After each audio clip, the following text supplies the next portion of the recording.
점점 더 멀어져 간다.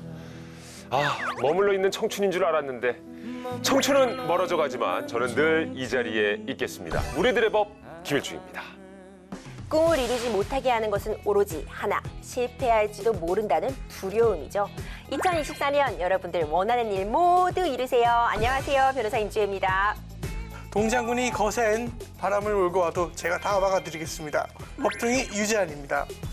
선한 사람은 한 명도 빠짐없이 복을 받고 죄를 저지른 사람은 모두 잘못에 어울리는 벌을 받아야 해요. 새해에도 정의가 살아있는 법을 소개해드릴게요. 법률신문 기자 박시연입니다. 네, 우리 모두 반갑습니다. 반갑습니다. 예. 참 반갑습니다만 한 해가 또 이렇게 저물어 가네요. 네. 청춘이 또 한 번 멀어져 갑니다. 여러분은 뭐 이렇게 아쉬움이 크지 않으세요? 어떠세요? 아쉬움이 크죠. 하지만 저는 여전히 마음은 완전히 청춘입니다. 아, 저도 마음은 청춘이죠. 청춘이시죠, 그리고? 청춘은요, 인생의 특정 시기가 아니라 마음가짐이라는 명언을 늘 새기고 있습니다. 그렇군요. 예. 하지만 그래도 머리 저는 떠나가는 그렇게 걸 어떻게 해? 요즘 그렇게 손이 시려요. 그래도 우리 중엔 제일 청춘이네요, 우리 재환 씨가. 법적으로도 청춘이기 때문에 아직은. 네. 법적으로도 청춘이라고 하면 굉장히 뭔가요? 서운한데. 그럼 저희는 뭐 불법적으로 청춘인가요? 불법적으로 청춘인가요? 그러네. 보통 이제 청년을 청춘이라고 많이 생각하시는데 여기 있는 모든 분들이 다 청춘이 될 수 있는 방법이 있습니다. 뭔가요? 지금 최근에 일부 지자체들이 조례를 통해서 청년의 기준을 최대 49세까지 올리는 오! 추세거든요. 그래요? 그래서 다른 지방에 가면 MC님도 함께 저희 모두 청년이 될 수 있는 그러니까 일부 지자체이기 때문에 그 특정 지역에 가야 청춘이 될 수 있는 거군요. 그렇군요. 알겠습니다. 더 씁쓸하네요. 자, 그나저나 이제 2023년이 정말 얼마 안 남았습니다. 다가올 새해는 지금보다 더 좋아지고 정말 행복한 일들이 가득하게 기원하도록 하겠습니다. 자, 우리의 평범한 일상을 지키기 위해서 하지만 꼭 필요한 게 있죠? 바로 뭡니까? 법! 맞아요. 법입니다. 자, 오늘도 알아두면 좋을 법들을 많이 준비해놨거든요. 우리들의 법 출발해보겠습니다.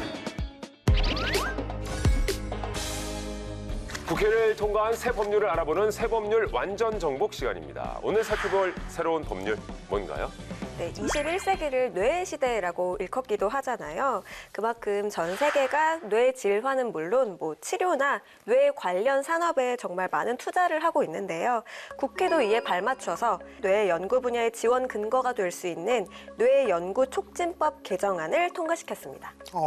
뇌연구 촉진법이란 것도 있네요. 그러면 뭐 뇌연구를 좀 빨리 하자, 뭐 이런 얘기인가요? 맞습니다. 우리가 뇌라고 하면요. 작은 우주라고도 불러요. 왜 작은 우주라고 부르냐면 우주도 아직도 연구하고 개발할 게 무궁무진한 곳이잖아요. 네. 그러니까 뇌도 아직도 밝혀져야 할 부분이 너무 많기 때문에 우리가 작은 우주라고 부르고 있거든요. 그렇기 때문에 여러 나라에서 앞다투어서 뇌 연구에 막대한 재정을 투입을 하고 있는 상황입니다. 우리나라도요, 비교적 일찍부터 뇌 연구에 관심을 가지고 있었어요. 1998년 뇌연구 촉진법을 제정해서 이때부터 정부 차원에서 뇌 연구와 관련된 기초 과학들을 이렇게 지원을 하고 있었습니다. 그렇군요. 요즘에 특히나 또 젊은 친구들은 이 텔레파시를 뉴런 공유라고 한다면서요?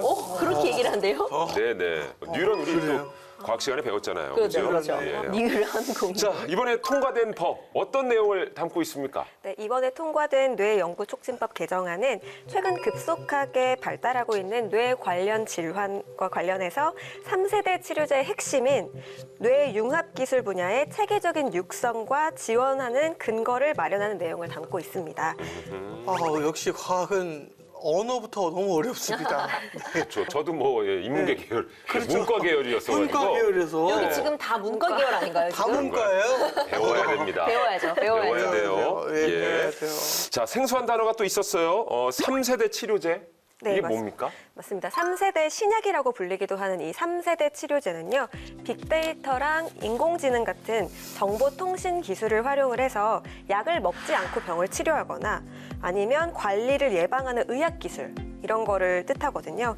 그래서 3세대 신약 중에 대표적인 게 디지털 치료제와 전자약입니다. 그래서 먼저 디지털 치료제를 말씀을 드리면 스마트폰 앱이나 가상현실 게임 이런 데서 소프트웨어를 활용해서 질병을 치료하는 의료기기를 뜻합니다. 반면에 전자약은 뭐냐면 전기나 자기장, 초음파 같은 이런 것들을 이용을 해서 질병의 치료를 돕는 의료기기를 뜻하는데요.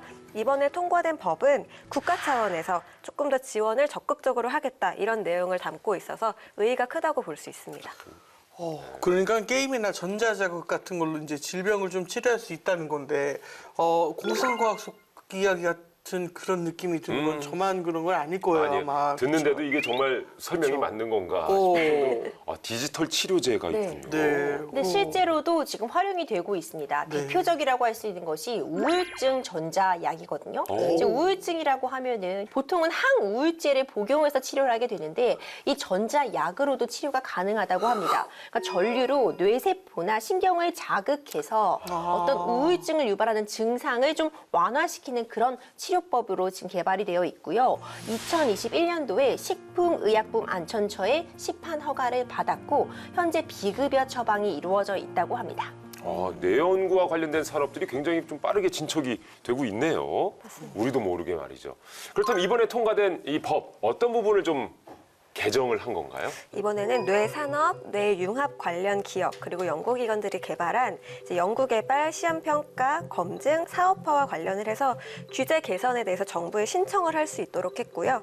그리고 뇌연구랑 뇌산업 발전 공로에 대해서 포상할 수 있는 근거를 마련을 했습니다. 뇌가 좀 복잡한 건 아니잖아요. 엄청 네. 복잡한데 의학 정보도 필요하고 뭐 기기공학, 컴퓨터공학 여러 가지 그 정보도 다 입력이 돼 있어야 되고 이것들을 한때 모아놓은 그 전문 연구기관 같은 것이 있어야지 이게 가능할 것 같은데 있나요? 네, 있습니다. 오. 앞서 1998년도에 뇌연구 촉진법 만들어졌다고 말씀드렸잖아요. 네네. 법이 만들어지면서 한국뇌연구원도 같이 설립이 되었습니다. 뇌 작동 원리의 어떤 해석 및 뇌 질환의 어떤 병인 규명은 물론이고요. 첨단 인프라를 구축하고 그리고 그걸 활용하기 위한 국가뇌연구의 허브 기관으로 지금 역할을 하고 있습니다. 그렇군요. 뭐 국내뿐만 아니라 해외에서도 뇌연구가 정말 활발히 진행 중이라고 했는데 어느 정도로 투자가 좀 진행 중입니까? 네, 바로 대표적인 나라가 미국입니다. 2013년부터 브레인 이니셔티브를 진행해오면서 2022년까지 3조 2천억 원을 투입을 했고요. 2026년까지 6조 6천억 원, 그러니까 50억 달러 규모의 예산을 투입할 예정인 것으로 알려져 있습니다. 초창기 브레인 이니셔티브를 보면 이제 뇌질환 치료제 개발이랑 인간 뇌 신경망 분석이라는 목표에서 출발을 했는데요. 최근에는 전 세계의 생물학, 물리학, 공학, 임상의학 연구자들이 모두 참여를 해서 확장된 프로젝트로 성장을 했거든요. 그래서 뭐 세포에서 회로, 치료까지 연구 목표를 설정해서 한창 진행 중이라고 합니다. 근데 이렇게 국가 차원 말고 기업 차원에서도 뇌연구가 진행 중이라는 얘기를 들었는데 일론 머스크가 이런 데서 빠질 사람이 아니잖아요? 맞습니다. 우리 MC님께서 말씀해 주신 것처럼 일론 머스크가 또 설립한 스타트업 회사가 있습니다. 오. 그러니까 뇌신경과학 스타트업 뉴럴링크라는 회사가 있는데요. 뇌에 칩을 이식합니다. 그러면 사람의 정신만으로 컴퓨터와 연결이 돼가지고 의사소통이 가능하도록 하는 그런 기술입니다. 실제로 2021년도에는요. 원숭이가 네. 조이스틱 없이 이 기술을 통해서 생각만으로 게임하는 장면이 공개가 되면서 화제가 됐는데요. 지금 이 뉴럴링크는 이 임상실험과 관련해 인간을 대상으로 하는 그런 임상실험을 FDA 승인을 받아서요. 임상실험 참여자를 모집하는 그런 단계에 와 있다고 합니다. 그렇군요. 혹시 임상실험은 아무나 참여할 수 있는 건가요? 아니요, 그건 아닙니다. 당초에 일론 머스크가 밝혔던 목적이 치료였거든요. 네. 그래서 임상 실험자로 참여를 하려면 사지마비나 시각장애, 실어증 같은 이제 제시한 조건에 맞는 사람만이 가능하게 되어 있습니다. 그렇군요. 정말 아직 뭐 개척해야 될 부분이 많은 분야인 것 같습니다. 자, 상상을 현실로 만들고 또 그걸 바탕으로 또 한번 발전시키는 걸 경험하고 있는 세대가 바로 지금 세대가 아닐까 싶습니다. 우리나라 뇌연구도 더 많이 발전해서요. 지금보다 더 나은 삶을 만들어주시길 응원하도록 하겠습니다. 자, 이번에는 우리 삶의 뇌 연구만큼이나 큰 영향을 미치는 입법자들을 만나볼 시간이죠. 오늘의 주인공 화면을 통해서 공개합니다.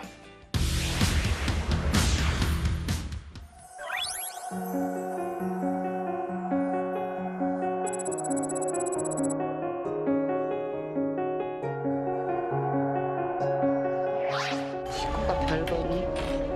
모여 살면서 같이 밥 먹고 같이 자고 같이 울고 웃으면 그게 가족이지. 하나, 둘, 셋.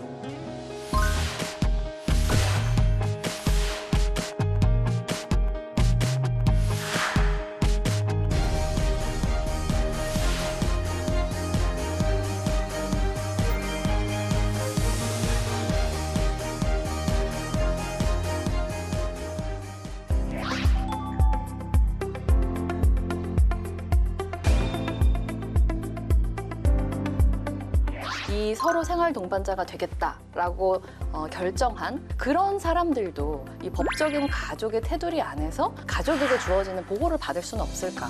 이 동성혼이 법제화된다고 해서 다른 사람의 권리가 침해되는 것은 아무것도 없습니다. 오직 행복해지는 사람들이 늘어날 뿐이다.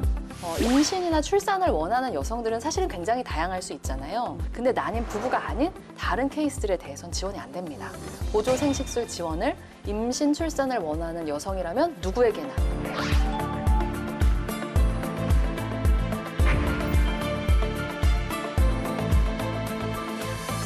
말보다 행동으로 미래를 바꾼다. 불평등한 사람들의 권리를 대변하는 청년 정치인 정의당 장혜영 의원 자리하셨습니다. 어서 오세요. 안녕하세요. 예, 반갑습니다.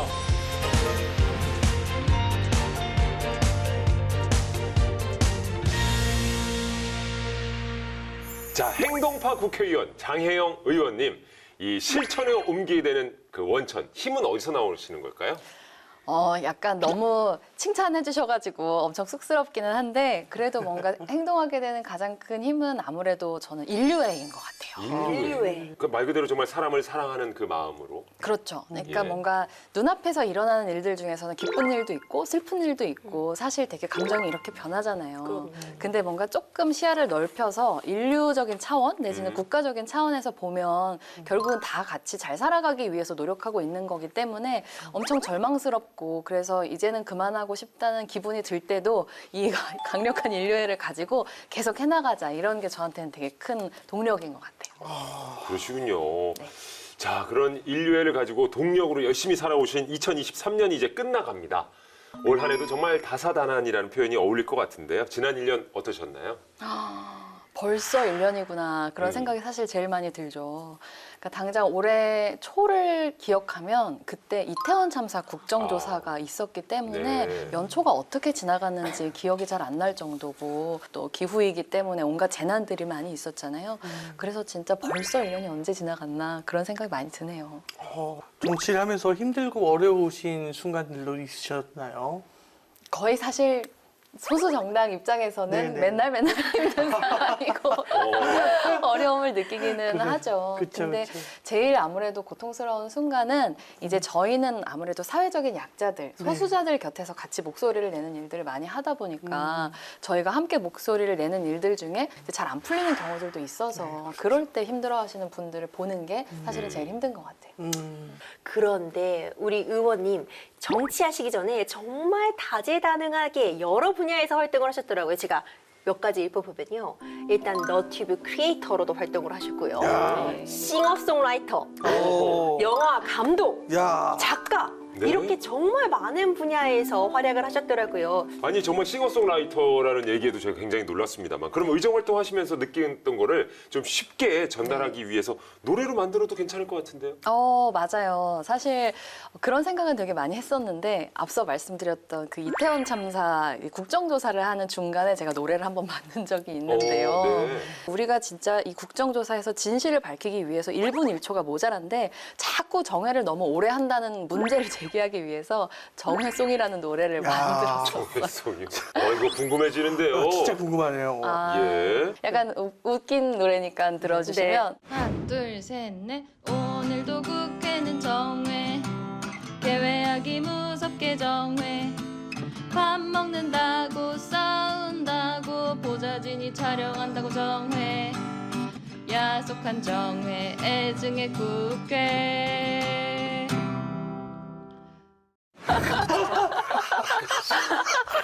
근데 굉장히 직관적인 합격이네요. 네, 그럼요. 밥 먹는다고 촬영한다고 뭐 이렇게 딱 나오는데요. 온갖 안무도. 이유로 정회를 하시는 의원님들. 이야, 네. 대단하네요. 그러네요. 편곡이 필요하시면 제가 무료로 네. 감사합니다. 그러면서 예. 여기에 편곡 들어가면 어떤 느낌으로 바뀔까요? 한번 불러주세요. 네. 잊지 못하시면. 오늘도 국회는 정회.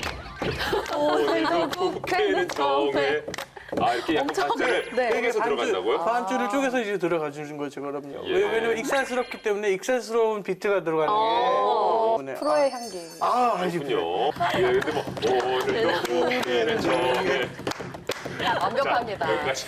아, 되게 행복하네요. 좋습니다. 예. 신나게 오르네요. 그렇습니다. 아, 근데 우리 장혜영 의원님 덕분에 정말 화기애애한 분위기가 이루어졌는데. 감사합니다. 자, 의원님 하면 또 빠질 수 없는 법안이 있습니다. 스토킹 처벌법. 네, 맞아요. 네, 이 법안으로 이제 국회 의정 대상도 수상을 하셨네요. 네. 사실 한국 사회에서 스토킹이라고 하는 게 굉장히 사람을 죽음에 이르기까지 할 정도로 굉장히 심각한 범죄라고 하는 인식은 극히 최근에 만들어진 거예요. 예. 그러니까 이 법안을 만들기까지 무려 20여 년이라는 시간 동안에 피해자, 희생자가 됐었던 사람들이 계속 이런 법이 필요하다고 얘기를 해왔었는데 계속 이걸 경범죄 처벌법에 따라서 벌금만 내면 이걸 사실상 막을 수가 없는 체계였거든요. 근데 이제 우리가 기억하는 되게 안타까운 스토킹 사건들, 스토킹으로 인해서 목숨을 잃은 분들이 많이 계시다 보니까 21대 국회에서는 이제 저와 또 다른 의원님들이 발의하신 법안이 통과가 돼서 이제는 굉장히 중대한 범죄로 스토킹 범죄를 다룰 수 있게 되는 소중한 변화가 생겼습니다. 야, 그야말로 정말 이 많은 사람들의 목소리에 묻혀서 어떻게 보면 좀 힘을 받지 못하는 소수들의 목소리를 대변하고 계시는 장혜영 의원님이신데요. 오늘 입법자들 주제도 이 소수자들이 그동안 간절히 바래왔던 법이 아닐까 싶습니다. 자, 과연 어떤 법안을 준비했는데 오늘의 주제 확인해 보겠습니다. 자, 장혜영 의원의 달라도 괜찮아 신가족의 탄생. 첫 번째 법안은요, 서로의 보호자가 될래요. 생활 동반자법 제정안입니다. 그러니까 이 가족에 대한 정의가 확실히 예전과는 많이 달라졌습니다. 먼저 그러면 우리 의원님이 생각하시는 가족 무엇인지 궁금합니다. 네. 일단 가족이라고 한다면 제일 먼저 생각나는 키워드는 아무래도 일상생활인 것 같아요. 그러니까 일상에서 생활을 같이 공유하는 사람, 그리고 그 안에서 중요한 거는 서로를 믿고 신뢰하고 일상적인 돌봄을 주고받는 관계. 이 아마도 가장 많은 분들께서 동의하실 수 있는 가족의 정의가 아닐까라고 생각하고 저도 그렇게 생각을 합니다. 그렇군요. 일상생활을 함께한다. 네, 예. 또 돌봄을 주고받는. 돌봄을 주고받고, 네. 그러니까 뭐 결혼이라든지 혈연 이렇게 뭐 전통적인 가족 형태 외의 경우에도 법적인 가족 형태로 인정하는 뭐 그런 취지를 담고 있는 건가요? 네, 맞아요. 그러니까 대한민국에서 법적으로 다른 사람하고 가족이 될 수 있는 방법은 크게 세 가지가 있습니다. 첫 번째는 말씀해 주셨던 것처럼 결혼을 하는 게 있고요. 아니면 다른 하나는 출산을 하는 게 있고요. 그리고 마지막으로는 입양을 하는 게 있습니다. 이 세 가지 말고 누군가와 법적인 가족이 될 수 있는 방법은 없어요. 근데 사실 이제 요새 대한민국 사회가 굉장히 급속도로 발전을 했고 이제 그 과정에서 우리가 살아가는 모습도 굉장히 많이 달라져서 안타까운 얘기지만 가족인데 남보다 못해 이렇게 얘기하는 관계들도 있고 혈연이나 이렇게 이어져 있는 것은 아니지만 정말 나와 긴밀하게 삶을 공유하면서 내 인생의 동반자처럼 살아가는 친구들도 있을 수 있고 뭐 다양한 관계가 있을 수 있잖아요. 그래서 그런 사람들도 이 법적인 가족의 테두리 안에서 가족에게 주어지는 보호를 받을 수는 없을까? 그런 고민 속에서 생활 동반자 관계라고 하는 새로운 이름의 가족으로 법적인 보호를 받을 수 있게 하겠다. 이런 취지를 담고 있습니다. 네. 법적인 가족으로 묶여 있지 않으면 어떤 문제점이 좀 있을까요? 대표적으로는 수술 동의가 필요할 때인 아. 것 같아요. 사실상 둘이 가족처럼 지내고 있는데 한 사람이 급하게 안타깝게 사고를 당해서 수술을 받아야 되는데 이 수술에 동의해 줄 수 있는 보호자는 법적인 가족이 아니면 안 되는 문제가 있어요. 근데 그런 경우에 법적 동의를 해줄 수 없다는 것. 이런 상황을 마주하게 되는 게 일단 가장 많이 사람들에게 알려져 있는 케이스이기도 하고 이렇게 수술 동의가 필요한 경우 이외에도 상속의 문제라든지 이렇게 법적인 권리를 나 대신 행사해 줄 수 있는 사람, 실제 혈연인 관계보다도 실제로 내가 어떤 사람인지 어떤 인생을 살고 싶은지를 훨씬 더 잘 아는 사람이 결정하지 못하고 다른 사람이 결정하게 되는 이런 문제들도 많이 생기게 되는 거죠. 결국 우리나라에서는 법적 가족이 되려면 네. 뭐 혼인이나 출산이냐 입양을 맞아요. 선택해야 되다 보니까 친구를 입양해서 법적 가족이 되는 그런 사례도 있었다고 하더라고요, 의원님. 맞습니다. 친구를 입양했습니다라고 하는 제목의 책이 나올 정도로 법이 이렇게 제가 만든 것처럼 새롭게 만들어지지 않는 한 유일하게 이용할 수 있는 길은 입양밖에 없기 때문에 그래서 좀 이상하지만 어쨌든 실용적인 관점에서 친구를 입양하는 케이스들도 이렇게 생기고 있다. 왜냐하면 한국에서 주어지는 많은 어떤 복지 시스템이 가족 단위로 주어지잖아요. 그렇기 때문에 그런 보호를 받기 위해서 친구를 입양하는 경우들까지 생기는 게 현실입니다. 그러니까 가장 중요한 것이 생활 동반자로 인정을 받으면 법적인 보호를 받을 수 있다. 맞습니다. 라는 말씀이신 것 같은데요. 네. 의원님이 발의하신 법안의 핵심 내용 그렇다면 무엇일까요? 생활 동반자 관계라고 하는 새로운 법률 관계를 만들어서 이 서로 생활 동반자가 되겠다라고 결정한 혼인 관계가 아닌 두 사람이 서로를 지정하면 혼인 관계에 준하는 법적인 보호를 받을 수 있도록 하는 것이 골자입니다. 근데 여기서 중요한 포인트는 네. 친족 관계가 발생하지 않는다는 점인데요. 네. 그렇기 때문에 어떻게 보면 훨씬 더 컴팩트하고 실용적인 관계라고 얘기할 수도 있을 것 같아요. 그 생활 동반자 관계라는 게 약간 같이 살면 누구나 가능한 건가요? 그렇죠. 그러니까 생활 동반자 관계도 뭐 혼인 관계처럼 네. 대략 그 관계를 유지하게 될 때 기본적인 의무 같은 것들이 있는데 예를 들면 동거 및 부양 협조의 의무라든지 뭐 일상 가사 대리 혹은 뭐 가사로 인한 채무에 있어서의 연대 책임 이제 이런 것들을 좀 공유하게 되는 측면이 있습니다. 아, 예. 그러니까 뭐 평생을 약속한 부부도 실은 뭐 이혼을 할 수 있는 거고요. 뭐 사람과 사람의 관계라는 게 영원하면 좋겠지만 그렇지 못한 경우도 발생을 하는데 자, 생활 동반자 관계를 더 이상 유지하고 싶지 않을 때 네. 그러면 그때는 어떤 방법이 있을까요?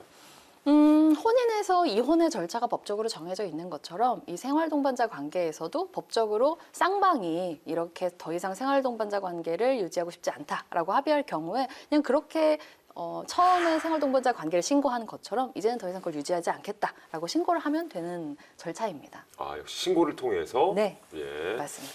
자, 이미 해외에서 이런 생활 동반자 제도를 시행하고 있는 나라가 있다고 하는데 실제로 어떻게 운영되고 있습니까? 대표적인 나라가 바로 프랑스입니다. 프랑스 같은 경우에는 1999년에 우리가 팍스라고 보통 줄여서 말하는데 시민 연대 계약을 도입을 했습니다. 그래서 실제로 2021년에 프랑스에서 시민 연대 계약을 맺은 케이스가 약 20만 건 정도가 있었다고 합니다. 또 영국이나 독일, 덴마크, 스웨덴, 또 미국의 일부 주에서도 이제 이미 생활 동반자 관계를 법적으로 가족과 동일하게 인정을 하고 있습니다. 사실 생활 동반자 관계라는 것이 아직까지는 그래도 이 대한민국 사회에서는 생소하다고 여겨지실 분들이 있으실 것 같아요. 그리고 이게 과연 법으로 제정되면서까지 필요한 개념이냐 이런 질문들도 정말 많이 받으실 것 같은데요. 그런 의미에서 생활 동반자 관계 법안으로서 만들어질 필요성이 왜 있는 건지 다시 한번 짚어주시면 의미 네. 있을 것 같습니다. 이 세상을 혼자서 살아갈 수 있는 사람은 없기 때문에 라는 말씀을 드리고 싶어요. 그러니까 우리가 소위 정상가족이라고 하면 금방 떠올리는 건 엄마, 아빠, 그리고 자녀 둘 이런 4인 가족의 형태일 텐데 이런 4인 가족의 형태가 무너진 지는 사실 굉장히 오래됐습니다. 대한민국의 가장 많은 형태의 가구는 1인 가구죠. 그리고 1인 가구 중에서 왠지 젊은 사람들이 많을 것 같은데 사실은 노년 가구가 제일 많은 비중을 차지하고 있어요. 그렇다면 그 모든 가구가 다 정말 독거 가구일까? 정말 혼자서 살아가고 있을까? 사실은 그 곁을 지키고 있는 가족 같은 친구가 있을 수 있고 결혼하기엔 좀 그렇지만 그래도 함께 사랑을 나누는 사람들이 있을 수 있고 이미 다양한 실질적인 관계를 이루면서 가족으로 살아가고 있을 거거든요. 이분들이 충분히 받아야 하는 시민으로서의 보호를 법이 하고 있지 못한 상황을 해소하기 위해서 만든 법이기 때문에 이제는 좀 이런 법안이 만들어질 수 있었으면 좋겠습니다. 자, 알겠습니다. 계속해서 그러면 새로운 형태의 가족 한번 살펴보도록 할 텐데요.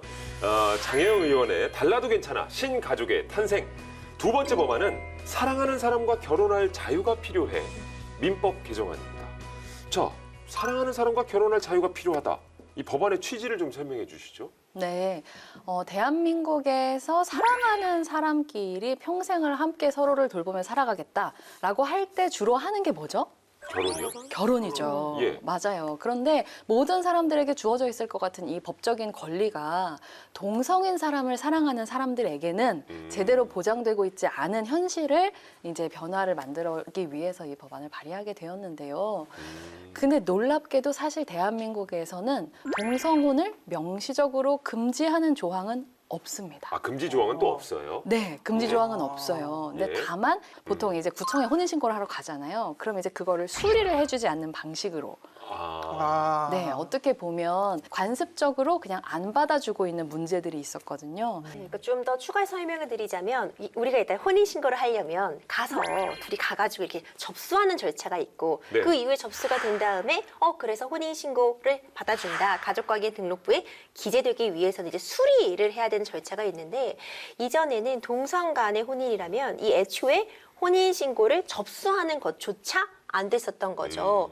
그런데 이제 시스템이 개편이 되어서 현재 혼인신고 및 출생신고 시 양측이 동성일 경우에도 접수는 가능은 한데 이 혼인신고가 직접적으로 수리가 되는 것은 아니다. 이렇게 설명을 해주신 거네요, 의원님. 네, 그렇죠. 그 전산 시스템이 개편이 되면서 일단 서류를 낼 수는 있습니다. 근데 다만 이제 불수리 처리가 되는 거죠. 그래도 아주 과거에 비하면은 정말 반의 반발짝쯤은 이제 앞서가게 된 셈이기는 한데 여전히 명시적으로 사람들이 이걸 받아들이고 처리가 될 수 있도록 하기 위한 근거 조항을 만들기 위해서 이 법안을 발의하게 됐습니다. 확실히 법적인 뒷받침이 돼야 되겠네요. 네, 그렇죠? 그래야 예. 뭐 문제의 소지가 현장에서 발생하지 않게 되겠죠. 자, 법안의 그러면 핵심 내용은 어떤 겁니까? 민법상 혼인의 성립을 규정하는 조항을 동성 또는 이성의 당사자 쌍방의 신고에 따라서 이 혼인이 성립한다라고 하는 내용을 넣고 이제 부부 또는 부모라고 하는 표현이 나오는 민법 규정들이 있는데요. 이제 그 안에 동성 부부 혹은 부모가 포함되도록 조문을 이렇게 신설했습니다. 그렇군요. 자, 이 동성혼과 관련해서 의미 있는 판결이 있나요? 그렇습니다. 올해 초에죠. 굉장히 의미 있는 판결이 하나 나왔습니다. 결혼 5년차 동성 부부인 이제 소성욱, 김용민 씨는 건강보험공단에서 이제 동성이라는 이유로 직장 가입자인 소 씨의 피부양자 김 씨의 자격을 박탈한 것이 부당하다. 이렇게 소를 제기하게 된 겁니다. 1심은 이제 남녀 간의 결합을 기본으로 하고 있는 민법과 과거의 대법원 뭐 이런 판례를 들어서 이들의 청구를 기각했는데 항소심에서도 그 결과가 뒤집히게 되었습니다. 항소심 재판부는 사실혼과 동성결합 모두 우리가 지금 말하고 있는 혼인 신고도 하고 남녀 간의 결혼의 의사의 합치라는 이 법률혼의 개념엔 들어오지 않는 것임에도 성적 지향을 이유로 한 동일 집단의 차별이라면서 사실혼의 관계와 동성혼 관계를 달리 볼 수 없다. 이런 취지의 판결을 내렸거든요. 이번 판결은 사실혼 부부에게 인정되어 온 일부 법적 권리들이 있었거든요. 그런 권리들에 대해서 동성결합 관계의 사람들에게도 인정을 해준 굉장히 의미 있는 판결이라고 볼 수 있을 것 같습니다. 네.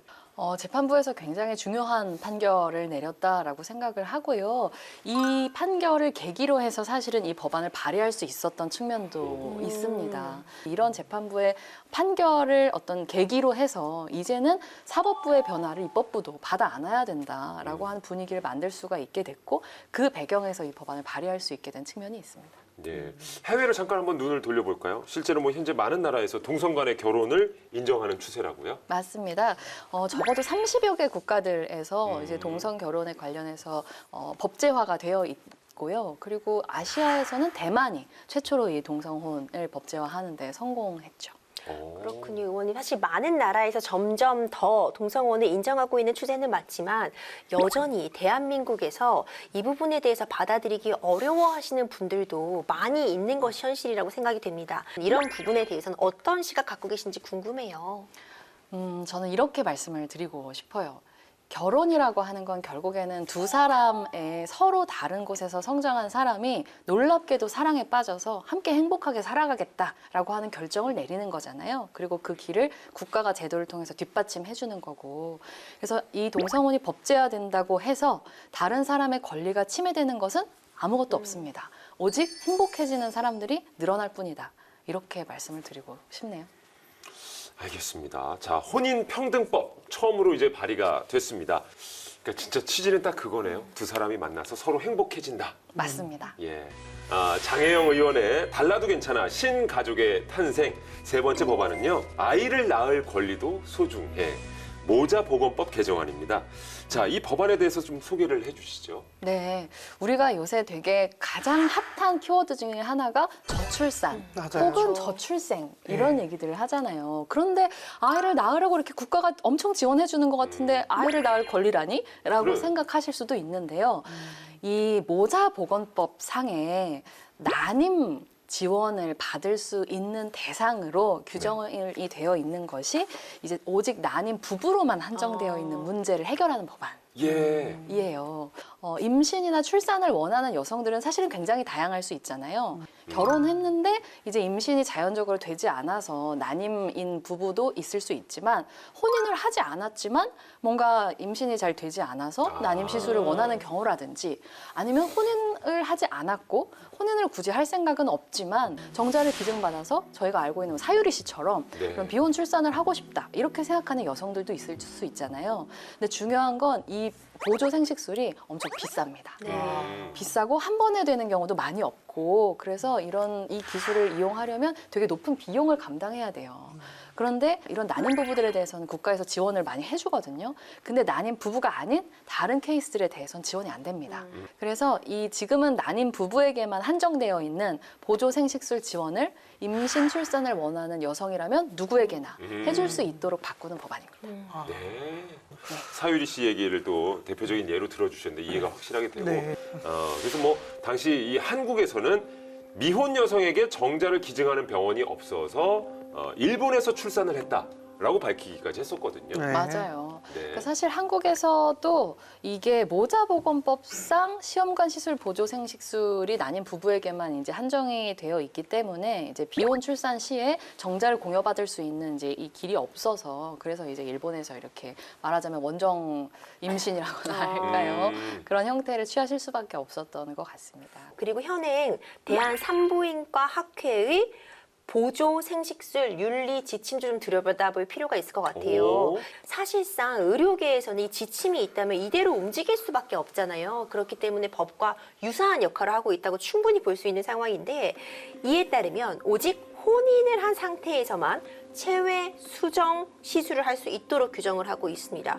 실제로 지난해 인권위에서는요, 여성의 결정권을 침해한다며 윤리 지침을 개정하라고 권고가 내려지기도 했는데 현재까지 거부되고 있는 그런 상황이라고 합니다. 맞아요. 그렇군요. 이게 사실 진짜 문제적인 부분이 제가 법 개정하는 부분은 난임 부부 이외의 여성들에게 이 시술이 금지되어 있는 게 아니라 국가 지원의 대상이 아닌 문제거든요. 근데 법도 금지하지 않은 것을 네. 산부인과 협회가 윤리 지침으로 말하자면 업계가 지침을 통해서 국민의 기본권을 과도하게 규제하고 있는 문제이기 때문에 이건 반드시 해소돼야 되는 측면이 있습니다. 그렇군요. 네. 말 그대로 동성 부부 중에서도 아이를 원하는 경우가 있을 것 같은데 그 경우에도 그럼 정자 공여를 받을 수가 없는 겁니까? 맞습니다. 실제로 그 언니 나랑 결혼할래요? 라는 책을 펴낸 김규진 작가랑 배우자 김세현 씨 같은 경우에도 벨기에에 있는 한 난임 병원에서 정자를 기증받아서 출산을 했습니다.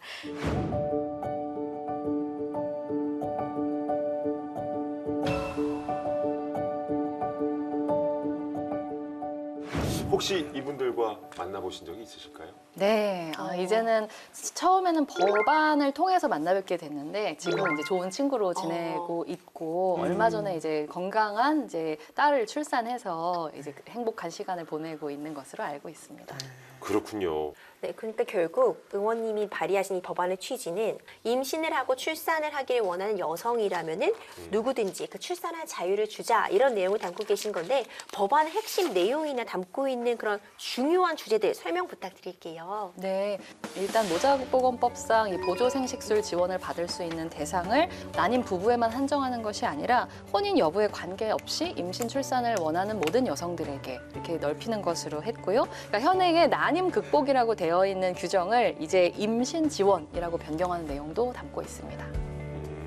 대한산부인과학회 윤리 지침도 혹시 바뀔 수 있는 근거가 좀 될까요? 그러게요. 이 윤리 지침도 바뀌어야 되겠는데요. 이게. 그렇죠. 이제 어쨌든 지침은 또 지침대로 존중받아야 하는 부분이 있기 때문에 네. 가장 확실한 것은 법을 개정하는 것을 통해서 윤리 지침이 자연스럽게 바뀔 수 있도록 하는 것이 입법자의 역할인 것 같습니다. 네. 다른 나라는 그럼 이 출산할 수 있는 환경이 조성이 돼 있는 겁니까? 덴마크 같은 경우에는 2007년에 개정된 보조생식법에서 혼인 여부 및 성적 지향에 관계없이 18세에서 40세의 모든 여성이 공공의료 영역에서 보조생식수를 받을 수 있다라고 규정을 하고 있고요.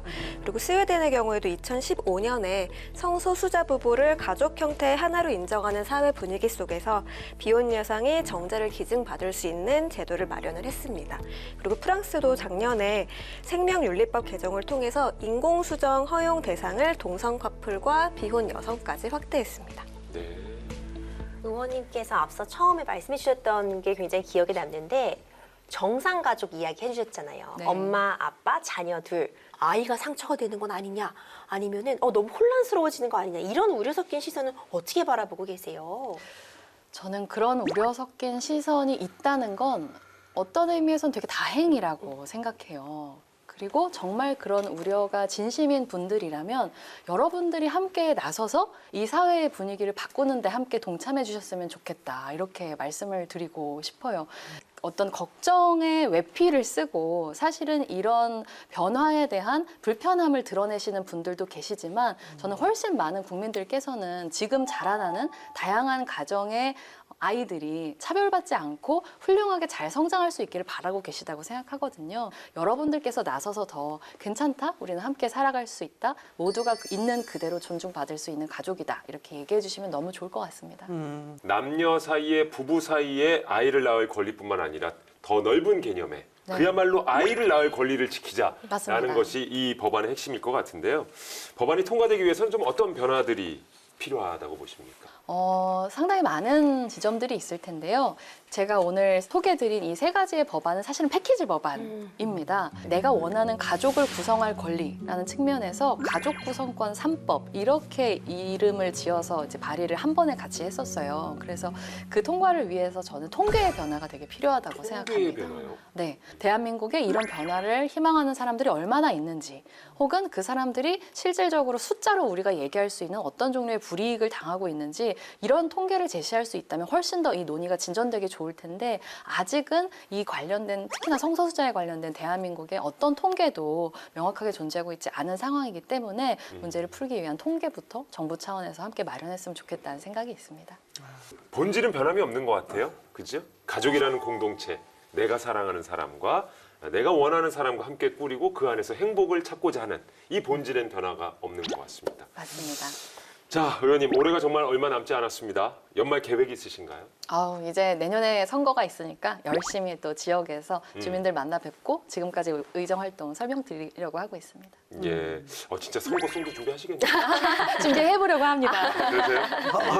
네. 선거송도 DIY로. DIY로. 자, 오늘 우리 장혜영 의원님과 이야기 나눠봤는데 어떠셨는지요? 예. 저는 사실 어떻게 보면 좀 당연하게 받아들여질 수도 있었던 우리 제도에서 정말 소외된 분들의 목소리를 얼마나 귀 기울여 들으셨는지 오늘 좀 많이 느껴졌고 그런 의원님의 노력 덕분에 대한민국이 조금 더 따뜻하게 나아가게 되지 않았나라는 생각이 들어서 따뜻한 법안 많이 또 발의해 주시기를 기대하겠습니다. 감사합니다. 네. 쑥스럽네요, 이거. 그래요? 네, 근데 너무 좋아서요. 그런 생각 해보게 되는 것 같아요. 저는 너무 당연하게 생각했던 그 한 걸음이 누군가에겐 절대 떼지 못할 한 걸음이 되는 경우들도 있잖아요. 의원님께서 그런 사회적인 장벽을 조그만 언덕으로 만들어주시는 그런 작업들을 해나가시고 계신 것 같아서 앞으로도 열심히 의원님 활동 응원하겠습니다. 와주셔서 감사합니다. 감사합니다. 감사합니다. 네. 예. 그냥 이렇게 보내드릴 수는 없죠. 예. 오늘 저희 입법자들 함께 하신 소감도 좀 궁금하고요. 네. 마지막으로 또 우리 지켜보신 시청자 여러분께도 인사 말씀 부탁드리겠습니다. 네, 일단 국회 방송이 이렇게 재밌을 수도 있구나. 의원님 덕분에 저도. 네, 너무 즐겁게 또 제가 발의한 법안들의 내용을 너무 잘 정리해 주셔서 진짜 감사하다는 생각을 많이 했고요. 우리 사회가 되게 기로에 서 있다는 생각을 하게 돼요. 이미 엄청나게 고도 성장을 통해서 정말 전쟁 이후에 원조를 받던 국가에서 다른 나라를 원조하게 되는 국가까지 이루어졌지만 정작 우리 안에 소수자들이 우리가 생각하는 TV에 나오는 멋진 대한민국의 현실을 함께 살아가고 있는지를 들여다보면 그렇지 않은 게 또 우리의 현실이거든요. 그래서 대한민국이 어떤 나라인지를 보여주는 것은 가장 강하고 잘 사는 사람의 모습이 아니라 가장 차별받고 약한 사람의 모습이라고 하는 걸 다시 한번 돌아보면서 진짜 가장 취약한 사람도 인간답게 살 수 있도록 저도 열심히 노력할 테니까 시민 여러분도 용기를 잃지 마셨으면 좋겠습니다. 네, 그야말로 정말 대한민국이 건강하고 행복한 나라가 되기 위해서 꼭 귀 기울여야 하는 말씀을 오늘 해주신 것 같아서 저희도 정말 뜻깊은 시간이었습니다. 지금까지 장혜영 의원이셨습니다. 감사합니다. 고맙습니다. 감사합니다. 고맙습니다.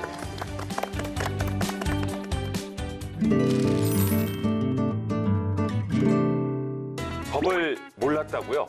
아니면 법을 잘못 알고 있었다고요? 제대로 법을 읽어드리는 방법을 알려드립니다. 법 읽어드립니다. 자, 예전에는 이맘때쯤 한 연말쯤 되면은 뉴스에서 이런 것들 많이 했습니다. 우리들의 법 김일중 씨가 성금으로 얼마를 후원하셨습니다. 뭐 이런 이제 뉴스가 나올 정도로 실은 뭐 기부 내역을 공개하기도 했어요. 뭐 어느 기업에서 얼마, 어디서 얼마 기억나세요? 네. 네, 그럼요. 특히 연말 이럴 때 딱 네. 보면 뉴스 끝날 때 쫙 올라가는데 유명 연예인, 뭐 기업 대표 이런 분들이 얼마씩 기부했다는 게 쫙 공개가 되던 때가 있었죠. 맞아요. 근데 이게 공개가 되면 물론 좋습니다만, 그 기업에서 얼마를 했대? 어. 야, 누가 얼마를 했대? 뭐 그러니까요. 되게 적은 양의 돈을 입금하고서 다른 사람의 이름을 예를 들면 유재석이다 그러면은 네. 7만 원 유재석 이렇게 어울리진 않는 어울리지 않는 금액인데. 금액인데 그렇게 해서 장난을 치곤 하는 그런 문화도 있었어요. 예, 확실히 좀 액수를 보게 되니까. 그렇죠. 그런 거에 대해 좀 단점은 있는 것 같긴 해요. 기부 자체의 행위는 굉장히 훌륭한 건데 말이죠. 자, 오늘 법 읽어드립니다에서 소개할 이야기는요. 기부금과 관련된 일이라고 하는데 어떤 사건일지 이것도 궁금해지는데 사건의 내용을 한번 확인해 보시죠. 에라, 아버지 배달하고 올 테니까 여기서 꼼짝 말고 기다려. 응? 어머, 에리랑 에리 아버지 아니세요? 저 완전 팬이에요. 아유, SNS에서 보셨구나. 네, 분리불안증 때문에 택배할 때 데리고 다니신다면서요. 아이고, 얌전이도 있네. 기특하네. 까꿍. 아유, 우리 애리 이렇게 예뻐해 주셔서 감사합니다. 보자. 오우, 오늘 SNS 팔로우가 많이 늘었네. 아니 방송을 좀 타니까 SNS 팔로우가 막 늘고 있어. 좋아, 아주 좋아. 근데 삭신이 너무 쑤셔. 하루 종일 택배하려니까 너무 힘드네. 힘들어? 힘들지. 우리 기왕 이렇게 된 거 이렇게 열심히 힘들게만 살지 말고 좀 쉽게 돈 좀 벌어볼까? 쉽게? 좋지. 불길하다. 엘이 또 인기가 좀 좋잖아. 엘을 좀 이용해보자. 아니, 우리 애를 어떻게... 기다려봐. 내가 아주 묘수가 있다고. 대박, 대박. 봐봐. 뭔데? 우리 애리가 아파요. 아픈 아이가 있으니 정말 힘듭니다. 이게 뭐야? 우리 에리가 팬이 많잖아. 팬심을 이용을 하는 거지. 봐봐. 대박이야. 통장에 돈이 그냥 딱딱 꽂힌다고. 그 돈은 내 치료비잖아. 에라, 앉아. 기다려. 그나저나 이게 정말 된다고? 잠깐. 그러면 우리 통 크게 한번 놀아볼까? 어머, 에리 아빠가 저에게 메시지를? 무슨 일인가요? 애리가 아파서 제가 택배도 뛰기 힘들어서 돈을 좀 빌려주실 수 있나요? 아, 돈이요? 아이가 아파요. 돈이 없으면 우리 아이 치료가 힘들 텐데. 에리는 살려야죠. 알겠습니다. 제가 에리 후원할게요. 아이고, 감사합니다. 대박, 초대박. 역시 한 수 위야, 위. 그런데 기부금 내역은 공개하실 거죠? 뭐래? 이걸 왜 해? 무시해. 공개 안 하면 고소 들어갑니다. 고소할 테면 고소해봐. 자기야, 나가자. 오늘은 내가 제대로 한턱 쏜다. 그러면 안 된다 뭐. 후원 내역 공개하라고. 띠링. 자, 애리 그만. 에리 뭐. 자, 기다려. 자, 어떤 내용인지 알 것 같습니다. 지금 이제 어쨌든 후원을 해준 분이 계속해서 지금 내역을 공개하라고 메시지를 보내는데 그렇죠. 또 확인을 안 하고 있어요. 지금 놀러 나갔습니다, 지금. 멍멍 입장에서 내 치료비 갖고 놀러 나갔냐? 약간 이런 소리가 절로 나올 법한데. 심지어 아프지도 않은데 네. 지금 치료비를 받아냈습니다. 그죠? 네. 정말 말도 안 돼요. 이거 진짜 에리의 팬심에서 다 강아지 걱정하는 마음에서 기분 좋게 그리고 정말 도움을 주려고 후원한 건데 이걸 지금 에리한테 쓰지 않은 거잖아요. 그렇게 하자고 누가 먼저 얘기했는데요? 제가 그랬죠. 예. 네, 제가 제안한 내용이죠. 상황극에서. 상황극에서 그런 거죠. 상황극에서 그랬죠. 자, 근데 이 사건이 정말 또 유명한 사건입니다. 저도 반려견을 이제 키우고 있는 입장에서, 야, 이번 사건 정말 충격적이었어요. 맞습니다. 택배기사 A씨의 사건인데요. 지난 2020년 말에 택배차 뒷칸에 강아지를 방치하고 있어서 학대를 하고 있다 이런 의혹이 제기가 됩니다. 그래서 택배기사 A씨가 강아지가 분리불안증이 있어서 항상 데리고 다녀서 그런 거다라는 얘기를 했고 이게 좀 세간에 알려졌어요. 유기견을 입양을 해서 24시간 동안 같이 하는 모습에 정말 많은 사람들이 응원을 보냈습니다. 그래서 이게 팬덤이 형성이 돼서 한때 SNS 계정 팔로워 수가 22만 명까지 갔었거든요.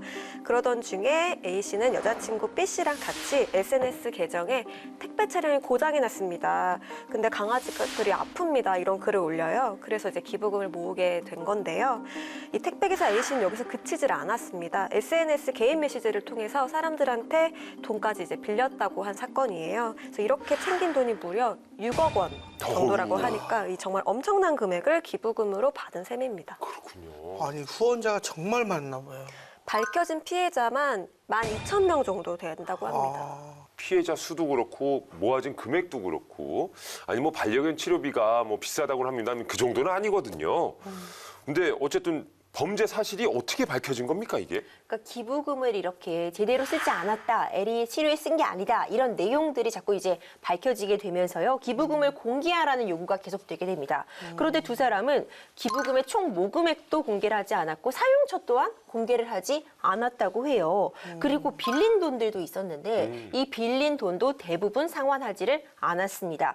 결국 기부자가 고소를 하고 국민신문고를 통해서 진정 등이 접수가 되면서 경찰 수사가 시작이 되었고 이들은 대구에서 검거가 되었습니다. 자, 그럼 이제 재판 결과는 어떻게 됐습니까? 이 재판 과정에서 이들이 편취한 금액 대부분이 이제 지금 여자친구 B씨 계좌에 있다는 게 밝혀졌어요. 그래서 B씨를 주범으로 본 법원은 A씨에게는 기부금품법 위반 혐의로 징역 2년, B씨에게는 징역 7년을 선고를 했습니다. 그리고 A씨에게는 사기 피해자들에게 각각 460만 원을 배상하라고 명령했습니다.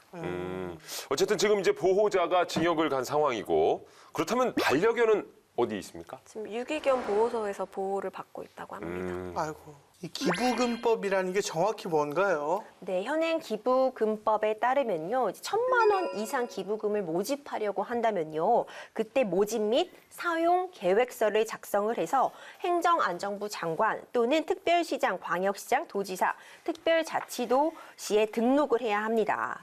기부금품 모집 등록을 하지 않거나 속임수나 그 밖에 부정한 방법으로 등록을 하고 이제 기부금품을 모집하면 3년 이하의 징역이나 3천만 원 이하의 벌금에 처해질 수도 있으니까요. 함부로 이렇게 기부금을 모집하거나 하는 거는 주의를 할 필요가 있습니다. 자, 그렇다면 1,000만 원 미만을 목표액으로 정하고 기부금을 모집했는데 실제 기부금이 1,000만 원을 넘었어요.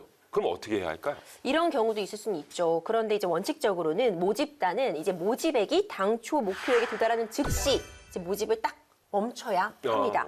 그리고 만약 초과해서 모집이 된 부분이 있다면 즉시 기부자에게 반납해야 하는 게 맞는 거죠. 물건으로 기부를 받는 경우도 있잖아요. 혹시 그런 경우는 어떤가요? 이 기부금품 역시 기부금이랑 비슷하게 적용이 됩니다. 원칙적으로 당초 모집 목적 외의 용도로 사용할 수는 없고요. 다만 기부금품 모집 목적을 달성할 수 없는 경우나 모집된 기부금품을 그 목적에 사용하고 남는 금액이 있는 경우라면 등록청의 승인을 받아서 등록한 모집 목적이랑 유사한 용도로는 활용이 가능합니다. 네, 뭐 여러 가지 상황을 좀 가정해 보건데 만약에 제가 기부를 했습니다. 네. 근데 마음이 바뀌었어요. 여기 말고 조금 더 도와주고 싶은 곳이 생겨서 내가 전달했던 기부금을 다시 돌려받을 수 있습니까? 이런 질문들 간혹 하시더라고요. 이제 기부금이란 것의 법적 성격을 분류해 보자면 증여, 민법상 증여에 해당할 수 있어요. 그러니까 제가 그냥 MC님한테 돈을 준 거와 다를 바가 없는 거죠. 내가 일단 주겠다는 의사표시를 하고 상대방이 그걸 받겠다고 함으로써 이미 어떤 계약이 하나가 성립된 거라고 보기 때문에 아주 특별한 사정이 없다면 반환을 요구하기가 매우 어렵습니다. 특히 당초에 어떤 제시했던 그 기부금의 어떤 목적이 있었을 거 아니에요. 그 목적에 맞게 사용을 했다면은 더욱더 반환받기가 어려운 측면이 있습니다. A씨 같은 경우에는 기부를 받아놓고 사기를 쳤잖아요. 이 기부금은 사라지는 건가요? 일단 먼저 A씨처럼 모집인이 사기죄를 저지른 경우에는 상대방을 속여서 착각하게 만들어서 재물이나 재산상 이득을 취득을 한 거잖아요. 네. 사기죄에 속하기 때문에 기부금품을 모집하는 과정에서 기부자들을 속이거나 기망하는 일이 있었다면 형법상 사기죄의 책임을 물을 수 있을 것으로 보입니다. 네. 그리고 요즘에는 뭐 정말 SNS라든지 아니면 유튜브를 통해서 또 기부를 받는 경우가 있습니다. 이런 경우에는 근데 좀 조심해야 될 것 같은데요. 네, 정말 실제로 많은 분들이 공분을 샀던 사건이 있습니다. 정인이 사건과 관련됐던 사건인데요. 유튜버가 자신의 개인 방송을 통해서 이제 정인이를 추모할 수 있는 갤러리를 만들겠다라고 하면서 개인 계좌로 기부금을 한 2,600만 원 정도를 받았어요. 근데 이거를 어떻게 사용을 했냐면 그 돈을 인출해서 생활비로 쓰거나 뭐 식비, 뭐 숙박비 이런 사적 용도로 사용을 해가지고 지금 현재 그 혐의로 재판에 넘겨져 있는 상황입니다. 그렇군요. 정말 이 새해를 맞아서 기부를 결심하신 분들 많으실 텐데 이런 소식 때문에 참 뭐 열린 마음이 다칠까 봐 걱정이 됩니다. 아직도 주위에 이 도움의 손길이 필요한 분들이 많은 만큼 잘 알아보시고 믿을 만한 기관을 통해서 기부하는 것이 내 마음을 전달하는 가장 좋은 방법이 될 것 같습니다. 자, 저희는요 내년에도 아주 따뜻한 법으로 찾아오도록 하겠습니다. 자, 다 같이 새해 인사로 오늘 이 시간을 끝마치도록 하겠습니다. 여러분 새해 복 많이 받으세요.